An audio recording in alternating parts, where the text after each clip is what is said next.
Bonjour à toutes et à tous, bienvenue dans votre magazine Si on sortait pour l'agglo Lanciévin.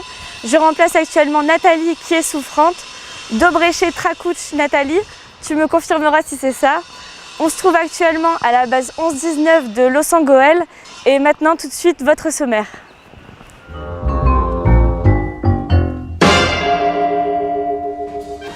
Au sommaire aujourd'hui, du gospel à Arnes, le 8e salon des vignerons, les Invisibles étaient au cinéma Familia d'Avion, la rencontre avec Fanny de Culture Commune et pour terminer, l'agenda.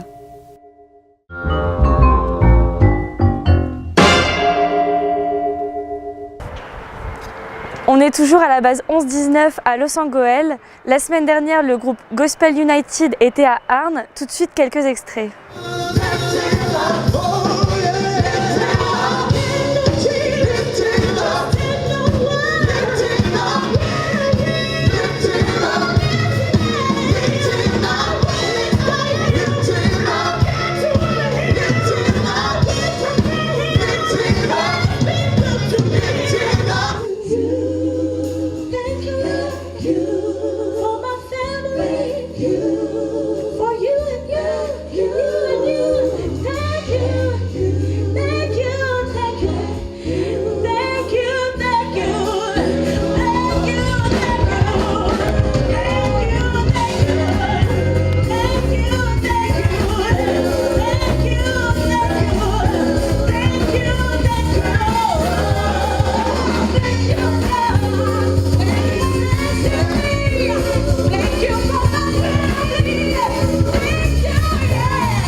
Aujourd'hui, on va parler bon vin, donc pensez à recycler vos bouteilles et on va à la rencontre de Janine de Saint-Yves qui va nous parler du 8e salon des vignerons. Bonjour Janine. Bonjour Florine. Alors, est-ce que vous pouvez nous dire ce qui va se passer le 9 et 10 mars prochain? Alors 9 et 10 mars prochain, pour le Lions Club Aix-Noulette en Artois, nous sommes en pleine effervescence parce que nous préparons une importante manifestation, notre 8e salon des vignerons. D'accord. Et qui aura-t-il comme vignerons? D'où viennent-ils ces vignerons? Alors nous avons 15 stands de propriétaires vignerons qui viennent présenter leur terroir et en particulier leurs crus naturellement, et pour nous c'est quelque chose de très important parce que depuis 8 années ils reviennent fidèlement à Aix-Noulette, en particulier pour le Lions Club Aix-Noulette en Artois, parce qu'ils savent tous que notre objectif est purement humanitaire. Donc quel est l'objectif de votre club par rapport à ce salon? Eh bien, en fait, nous avons plusieurs objectifs dans l'année et ces objectifs sont humanitaires. En particulier, cela concerne les jeunes en difficulté, cela concerne aussi surtout la maladie, comme par exemple le cancer, les gens qui ont des handicaps, en particulier les non-voyants, les handicapés physiques également. Donc nous aidons beaucoup pour pouvoir offrir, faire des dons. En particulier, notre principal objectif humanitaire, c'est l'achat d'un chien d'un chien guide, soit pour aveugles ou non-voyants, soit pour handicapés. Et en 10 ans d'existence, notre club a déjà réussi à offrir 3 chiens et nous avons le secret espoir d'en offrir bientôt un 4e d'ici quelques mois. Donc les vignerons se sentent directement impliqués Les vignerons sont impliqués d'une certaine manière, oui, ils sont solidaires, à savoir qu'ils acceptent régulièrement de participer à notre salon, d'abord pour eux parce que c'est intéressant évidemment, mais surtout parce qu'ils savent dans quel but nous préparons chaque année activement et avec fièvre cette manifestation qui est quand même lourde à gérer mais qui est importante pour nous puisqu'effectivement les bénéfices sont relativement intéressants. Mais quand on parle de bénéfices, ils sont intégralement reversés dans l'espoir de pouvoir aider ceux qui sont en difficulté. Ça peut être aussi localement les jeunes en difficulté scolaire ou alors des jeunes qui partent en montagne avec une école. Donc nous pouvons aider les familles aussi, ça c'est sur le plan local, mais sur le plan général, nous aidons énormément. Notre devise de toute façon, c'est « We serve ». Et qu'est-ce qu'on pourra... Que pourra-t-on trouver comme vin dans ce salon? Alors là, ce sera un véritable tour de France parce que ça vient de toutes les régions, aussi bien en passant par la Champagne, en passant par la Bourgogne, le Beaujolais. On peut remonter vers la Touraine, redescendre vers la région de Cahors. Nous avons énormément de producteurs qui se déplacent, qui viennent avec plaisir parce que nous les recevons à Aix-Noulette, mais pour 2 jours, ce qui représente une nuit quand même à passer à Aix-Noulette. Donc nous les hébergeons. Ça leur permet de mieux nous connaître, de mieux connaître nos actions et il y a beaucoup de convivialité au cours de cette manifestation qui attire chaque année de plus en plus de monde. Il n'y a pas que les Aixois qui viennent, il y a aussi des gens de la région et même de Belgique. Et quels seront les horaires de ce salon? Alors les horaires de ce salon, d'abord ce salon a lieu à la salle des fêtes d'Aix-Noulette, rue Labbé, mais je crois que maintenant c'est connu un petit peu partout. Et puis c'est ouvert le samedi de 10h à 20h et le lendemain dimanche de 10h à 18h. Faut-il réserver? Est-ce que c'est payant? Non, alors vous avez raison de poser la question, l'entrée est totalement gratuite et chaque personne qui viendra avec sa famille aura droit à une tombola, aura droit de participer à une tombola gratuitement et le tirage aura lieu le dimanche à 17h et 2 personnes se verront offert disons 2 places au restaurant Maxime Leplat à Béthune. Et est-ce que vous auriez un petit message pour nos téléspectateurs? Alors le message c'est de venir parce qu'il n'y aura pas que des stands de vignerons, il y aura aussi des stands de bouche, ce qui fait que nous prévoyons une petite restauration sur place qui est prévue au balcon de la salle d'Aix-Noulette et il y a aussi beaucoup d'amateurs qui viennent justement pour ces dégustations, pas seulement pour les boissons que les vignerons offrent et que l'on boit avec modération évidemment, que l'on déguste avec modération et puis beaucoup d'amateurs évidemment achètent. Mais les vignerons, comme ils reviennent chaque année, ils envoient aussi des invitations de leur côté, ce qui fait que la fréquentation est de plus en plus importante. Merci pour ces renseignements. Donc on se retrouve à la salle des fêtes d'Aix-Noulette pour ce salon. Et comme l'a dit Janine, on rappelle que l'abus d'alcool est dangereux pour la santé et donc il faut le consommer avec modération. Vous avez raison de le préciser Florine et je remercie en particulier Télégoël qui nous aide beaucoup en médiatisant notre manifestation. Merci à vous. Merci.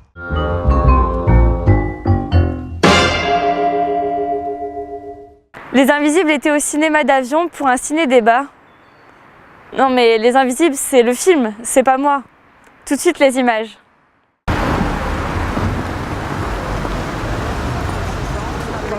Non, tu t'appelles pas les Didi. Est-ce que t'es les Didi? Non. Il faut que tu donnes ton vrai nom. Je répare de l'électroménager. Je l'ai appris en prison. Parce que j'ai tué mon mari. Attends, Chantal. J'aime pas mentir. Oui, mais tu mens. Audrey, elle dit pas qu'elle a un problème avec les hommes. Non, attends, moi j'ai aucun problème avec les hommes. Voilà, Audrey, là, elle ment.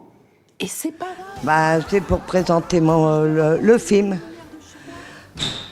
Ouais, et puis, Michel, et puis en fait, on était contente de venir, hein, parce que ouais, on connaît bien Michel. Voilà, on connaît et Michel, Monsieur le maire, et puis à Avion, il se fait des belles choses, donc ouais. du coup, c'est vrai qu'on a beaucoup de plaisir à venir aujourd'hui. Ouais. Voilà. Et toi? Ça va? Bah ouais, ce qui est bizarre, c'est que moi j'ai plein de gens qui sont venus voir le film parce que c'était moi qui étais dedans, genre mes beaux-fils par exemple. Ils m'ont dit jamais je serais allé voir un film comme ça de moi-même, avec l'affiche et tout, parce que c'est pas le genre de film qu'ils vont voir. Mais quand ils sont sortis de là, ben, ils avaient beaucoup, d'abord ils avaient beaucoup apprécié et ben, ça a changé leur regard un peu sur les affiches des films. C'est-à-dire que peut-être la prochaine fois, ils iront plus facilement voir ce genre de film. C'est vrai. Ouais. Et puis, moi, ça change aussi, c'est les gens à la rue. Maintenant, on est reconnus. Avant, on était invisible. Maintenant, on est visible. Voilà, c'est ça. Et je pense que aussi ça permet de faire que les gens regardent les personnes SDF différemment, ne serait-ce qu'un petit bonjour. Ou, voilà, donc ouais, bah, Louis Julien qui a énormément de talent et bon, Corinne, Audrey, Noémie, Sarah, tout le monde, enfin tous les artistes, et tout le monde travaille dans ce sens-là et j'ai l'impression que ça fait un peu bouger les choses. En fait, ça fait bouger les consciences et je pense que c'est le but du film en fait. Ah ouais, c'est très émouvant. Hein. Moi, j'aime bien. Ouais.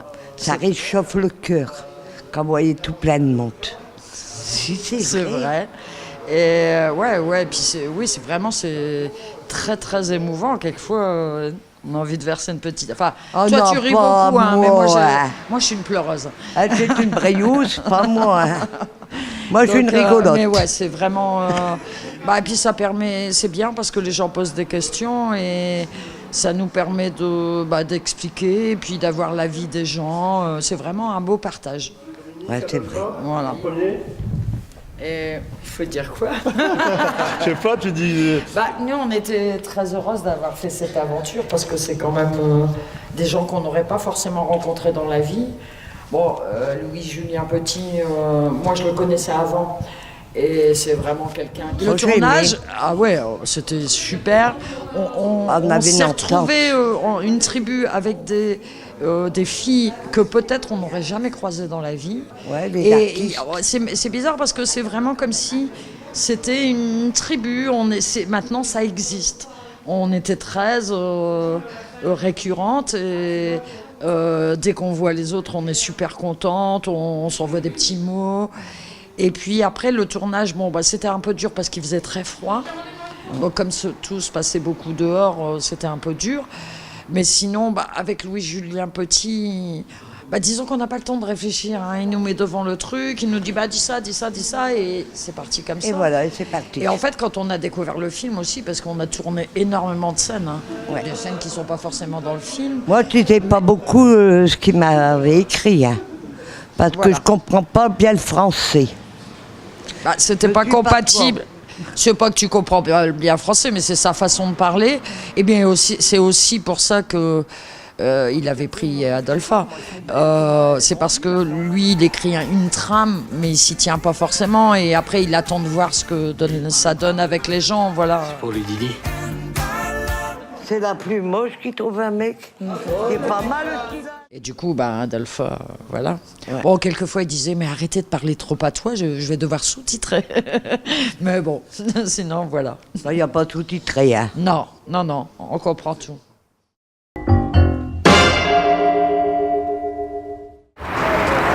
La base 11-19, c'est aussi culture commune. Tout de suite, on retrouve Fanny Prudhomme qui va nous parler de l'événement « Qu'est-ce qu'on fabrique en famille ?» Bonjour Fanny. Bonjour. Alors avant, on était à l'extérieur, maintenant on est à l'intérieur. Est-ce que vous pouvez nous dire où est-ce qu'on se trouve ? Oui, vous êtes à la fabrique théâtrale de culture commune qui est située donc sur la base 11-19 à Los-Angeles. Et la fabrique théâtrale, c'est un lieu où on y fait des spectacles, où on accueille des artistes en résidence. C'est vraiment, comme son nom l'indique, un lieu de fabrique, comme on peut l'entendre.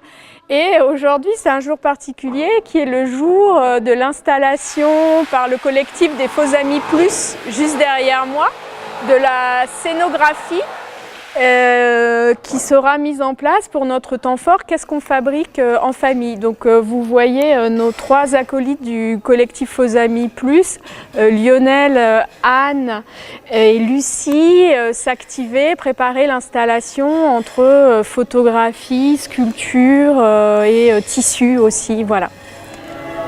Donc une installation qui s'adapte au lieu. En fait, l'idée, on travaille toute l'année avec le collectif des Faux Amis Plus. C'est eux qui participent aussi à toute notre communication, notamment donc le programme, qu'est-ce qu'on fabrique en famille, notre plaquette de saison. Et ils font un travail, ils ont mené un travail aussi avec des habitants. Donc on va retrouver des photos qui met en jeu les habitants. Et l'idée, c'est aussi de détourner cet espace, c'est-à-dire que pendant 2 jours, 3 jours, même 15, 16, 17 mars, l'espace de la Fabrique théâtrale va être entièrement revisité, détourné pour que les spectateurs, les gens découvrent un espace avec un regard neuf. Donc c'est ce qu'ils sont en train de faire en fait. On le voit derrière, il y a l'espace bar où il y a une structure qui est en train comme ça de se greffer à l'espace. Et l'idée, voilà, c'est qu'il y ait plusieurs espaces nouveaux. Est-ce que vous pouvez nous présenter Culture Commune plus précisément? Oui, alors Culture Commune, c'est la scène nationale du bassin minier. C'est véritablement un lieu à la fois, comme je le disais tout à l'heure, de fabrique, de spectacle, alors avec toutes les disciplines où vous pouvez trouver aussi bien de la danse, du théâtre, de l'art dans l'espace public, des arts du cirque, des spectacles pour les plus jeunes. Une grande partie de la programmation, ce sont des spectacles jeunes publics. Et la particularité de Culture Commune, c'est qu'elle a une mission sur l'ensemble du bassin minier. Donc on programme énormément, là vous êtes à la Fabrique, qui est notre lieu de fabrique où on a aussi les bureaux de l'équipe. Mais l'ensemble de notre programmation peut être sur le bassin minier avec des partenaires. On a plus d'une dizaine de partenaires de programmation avec lesquels nous faisons toute notre saison culturelle. Et justement, le printemps arrive. Quels sont les événements à prévoir qui sont prévus sur le territoire, qui vont arriver très prochainement? Alors le moment qui arrive juste un peu avant le printemps, mais sans doute pour l'annoncer, c'est notre temps fort Qu'est-ce qu'on fabrique en famille, dont je vais vous parler brièvement. Donc l'idée, c'est pendant tout un week-end, c'est un condensé, j'allais dire, de propositions pour le jeune public, mais avec l'idée que le jeune public, ça s'adresse à tous. Donc même si on n'a pas d'enfants, on peut venir voir un spectacle. C'est vraiment petit, grand, pour tous les âges. Et l'idée, c'est de pouvoir arriver ici à la Fabrique théâtrale. On est aussi sur d'autres lieux de la base 11-19 et de pouvoir se faire un parcours entre ateliers, spectacles. On peut pique-niquer, le bar est ouvert, voilà, et qu'on ait des espaces comme ça conviviaux et de rencontres avec les artistes. Donc on a aussi bien de la danse, on a du art du cirque, on a du théâtre, voilà, et les ateliers, on a aussi bien des ateliers qui mettent en mouvement que des ateliers plutôt de fabrique, que des ateliers de jeu avec les mots ou plutôt de pratique théâtrale. Donc c'est d'avoir un panel de propositions qui puisse intéresser le plus grand nombre possible de personnes. D'accord. Et est-ce qu'il y a d'autres événements qui vont arriver par la suite après après le temps fort, donc qui pour nous le moment, on a un autre temps fort qui arrivera plus tard dans la saison, fin mai, début juin, qui est la constellation imaginaire. Donc là, qui est véritablement de l'art dans l'espace public, avec plusieurs rendez-vous. Et puis avant la constellation imaginaire, on a aussi de la programmation en SMOP, c'est-à-dire des chapiteaux qui se déplacent sur la communauté d'agglos de Béthune, Artois, Lys, Romane, dans 2 villages. Donc il y aura toute une programmation et puis notre programmation aussi de saison qui continue avec des rendez-vous réguliers qu'on peut retrouver sur le site de Culture Commune et sur nos programmes, nos agendas. Voilà. Donc on a en fait on est en activité quasiment à toutes les saisons de l'année et on finit même voilà, plus tardivement avec la constellation imaginaire et les programmations de la SMOB. Voilà. Je vous remercie pour tous ces renseignements. Merci. Et n'oubliez pas, les 15, 16 et 17 mars, de ne pas louper cet événement qui aura lieu ici à Los Angeles avec Culture Commune.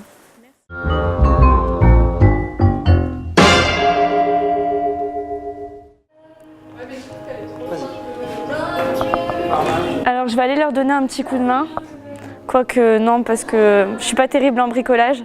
Par contre, ce que je peux faire, c'est vous présenter l'agenda. On commence l'agenda avec du théâtre. Samedi 9 mars à 19h à la scène du Louvre-Lens avec le dîner. De la musique dimanche 10 mars à 16h au centre Arc-en-Ciel de Liévin avec les Désaxés Sax. De la musique également jeudi 14 mars à 20h30 à l'espace culturel Ronnie Cooter à Grenay avec Pigalle dans le cadre du festival Les Enchanteurs.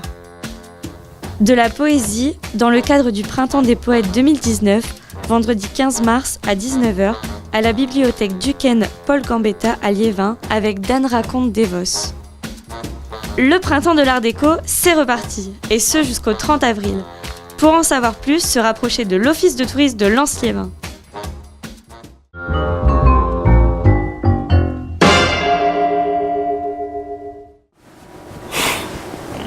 L'émission est terminée. Rendez-vous la semaine prochaine avec, je l'espère, Nathalie. Et en attendant, trouvez la sortie.